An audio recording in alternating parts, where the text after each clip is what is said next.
नमस्कार मित्रांनो, विविध माहिती संग्रह चॅनलमध्ये आपले स्वागत आहे. आज आपण संघटना आणि त्यांचे संस्थापक कोणते आहेत ते पाहणार आहोत. आत्मीय सभा स्थापना 1816, संस्थापक राजाराम मोहन रॉय. ब्राह्मो समाज स्थापना 20 ऑगस्ट 1828, संस्थापक राजाराम मोहन रॉय.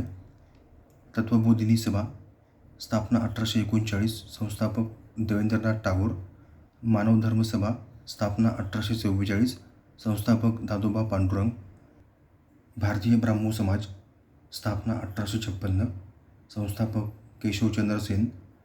सत्यशोधक समाज स्थापना 23 सप्टेंबर 1873, संस्थापक महात्मा फुले. आर्य समाज स्थापना 10 एप्रिल 1875, संस्थापक स्वामी दयानंद सरस्वती. प्रार्थना समाज स्थापना 31 मार्च 1867, संस्थापक डॉक्टर आत्माराम तरखडकर. न्यायमूर्ती रानडे, डॉक्टर भांडारकर. साधारण ब्राह्मो समाज स्थापना 1878, संस्थापक आनंद मोहन बोस.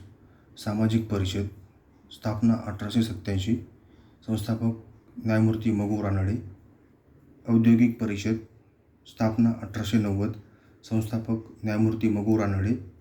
आर्य महिला समाज स्थापना 1889, संस्थापक पंडिता रमाबाई आणि रामकृष्ण मिशन. स्थापना 1 मे 1897, संस्थापक स्वामी विवेकानंद. धन्यवाद मित्रांनो, संपूर्ण व्हिडिओ पाहिला त्याबद्दल. व्हिडिओ आवडला असेल तर लाईक, शेअर आणि सबस्क्राईब करा.